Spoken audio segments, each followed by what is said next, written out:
One of the things we do a lot is we negatively retrospect. Oh my goodness me, why did I do that? Oh, why did... Can't believe I did that.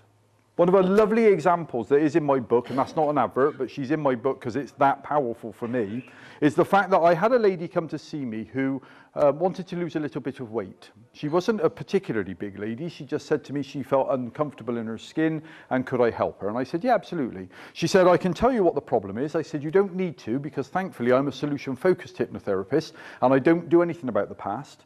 I can't do anything about the past. It's happened. Whilst I'm on that one, just a second, I'll digress, because I do that, funnily enough. I will do it because I'm telling you now that I come across an awful lot of people who are constantly allowing themselves to be victims of their past. They will tell you openly sometimes that they are a victim of their past. So let me tell you right now that in my past, I've met some victims. Oh, I've met quite a few. Every one of the victims I met had a chalk line drawn around them and CSI taking their photograph. Because every time I found a victim, they were dead. Every other person I ever met who had been subject to a crime had survived it.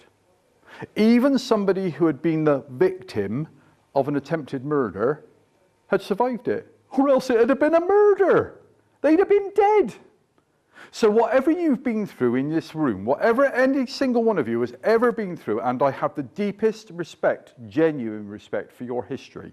I don't know what you've been through. I don't know what's been done or said or thought about you. I don't. But let me tell you this now.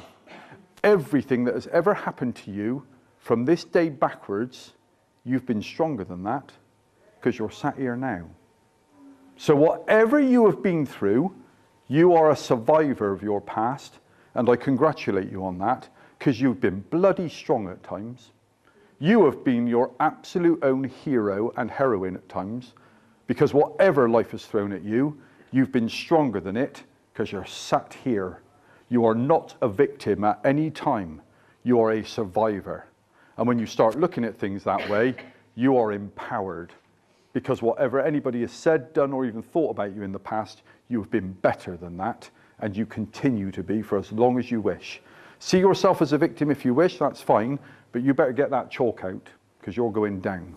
See yourself as a survivor, oh, you'll be here forever, working on that strength. So, this lady was not a victim of her past, but what she was trapped with it. Because what she told me was that she eats biscuits because she was adopted.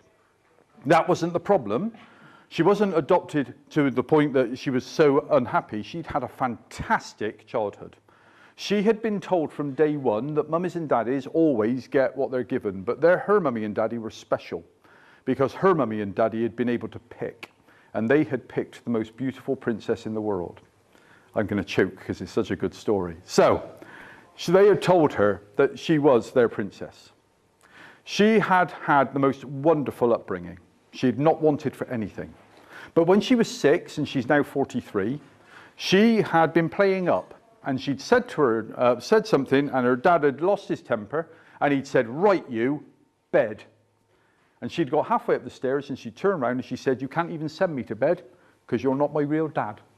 And she stormed up the stairs and cried herself to sleep. And the next morning, as a 6-year-old, she woke up and she had no idea how you ever start to say sorry for something that nasty. And as a teenage girl, she decided it was maybe a bit too late by now. And she told me that as an adult, she ruined her own wedding day because she was walking down the aisle crying her eyes out. Not because the man of her dreams and still her husband then was waiting at the end. That was fantastic. But this guy that was about to give her away, had given her everything.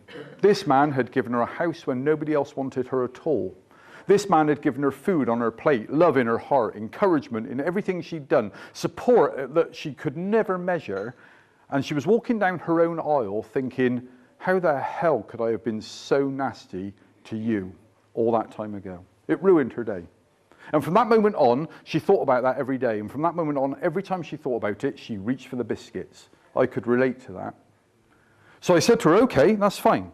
If you could do something about that, what would you do? And she said, I don't know. Okay. If you did know, what would you do? I'd write him a letter. Bloody hell, she didn't know 30 seconds ago. That was pretty quick. God help us. And what would that letter say? Oh, it would say, I love you, I respect you, I'm so grateful to you, and I can't believe I was so nasty and I'm sorry. Bloody hell, for someone who didn't know what you were going to do, that's pretty powerful. I didn't mention it again. I went through lots of confidence stuff with her. But as she left that day, I just said to her, let me know how that letter goes. She came back the next week, and she kissed me on the cheek, which is not usual, I have to say. And she said, you're my hero. And I said, that's fantastic. Come and tell me why. She came into the room and she said, I wrote that letter. Well done. She said, I sent it too. And that's not such a silly thing to say, because writing it's one thing, but putting a postage stamp and putting it in the box is another. I said, well done. I'm proud of you. She said, yeah, I couldn't believe I'd done it, but I did it. I said, have you heard from your dad since? And she said, yeah, it took 3 days to get there. He lives on the Isle of Skye now. She said, but the day he received it, he gave me a phone call. I said, that's fantastic. What did he say? She said, he told me, what the bloody hell are you talking about? 37 years had gone by, and he'd forgotten it the night she'd said it. She had been eating herself alive for 37 years, and he had forgotten it the day that she'd said it. How often do we regret things? How often do we go through life wondering about, oh my God, I wish I hadn't said that? Why do we think we are so important that everybody else in the world hangs on our every word to that level? We are stupid when we think that anybody is hanging on to our words, and we're going to come back to that in a second. But please, let it go. Let it go. Wayne Dyer, my hero, other than the one in the room, told us that your journey on this world is like floating on a sea of time. And in your own little boat, and on that little boat, you are the only occupant. You have lots of other little boats that are also floating on that sea, and sometimes you'll join them in that voyage, and other times they'll sail away, and some of them are with you for good. But whatever happens, when you turn round and look over the stern of that boat, you notice I'm Air Force and not Navy. When you look over the stern of that boat, you see the wake that you leave on the sea of time. When you look at that wake, it maps out where you've been and what you've done. But actually, when you look at that wake, you realize it has absolutely no power over the speed at which you're traveling, and it has absolutely no power over the direction that your bow is taking. It's just the stern. It's just the wake. And if you watch it long enough, it dissipates into the sea and just becomes part of it. If, on the other hand, you turn around and you look at the bow of your boat, that wake has no influence over your sight whatsoever. You look to the horizon, you decide what new adventures are over that horizon, and you go there. And when you look back, when you've reached those destinations, that wake will report where you've been. And if you want to look at the bits that are good, that's fab. But all the bits that are bad in the meantime have still dissipated into that sea of time. Stop worrying about the past, because you can do nothing about that disappearing wake. Andy is one of the very few speakers that I could literally listen to all day. I mean, isn't that right? He's wise, but he's funny. And what happens then is you tend to pay attention and listen and absorb at least 10% of what he says. Bless you. I love you to bit. You know I don't mean that. You know what I mean?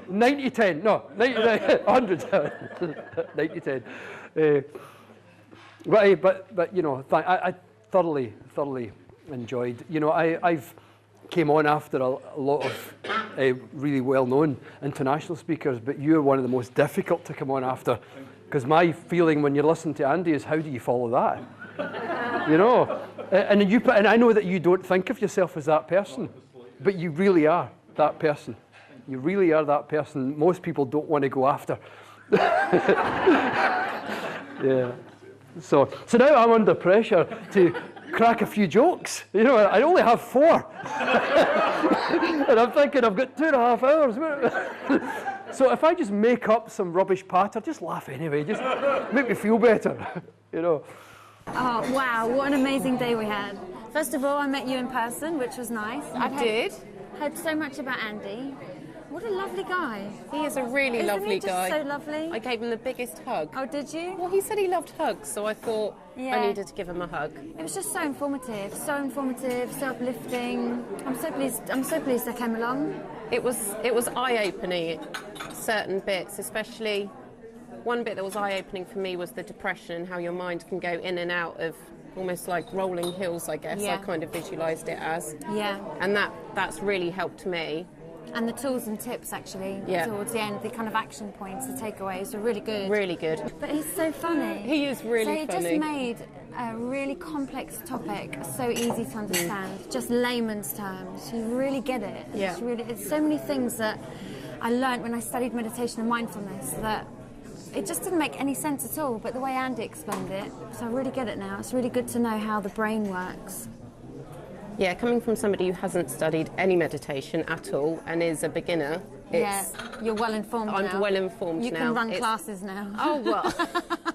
Andy's talk for me has just been amazing. To be honest, it was one of the funniest talks that I've ever heard. We've been to a lot of talks and we love motivational, positive speakers, but Andy really brought something different to the table. It was funny, it was engaging, and just loved it. Yeah, it was very different talk. Like I say, there was a good level of humour, but lots of really good points. And I think the simplest thing for me is making time for yourself. It's really important, and 20 minutes for yourself, and as something that you can do for any time. You just find that time in the day, and I think it's really important. That's something I'm going to pick up on.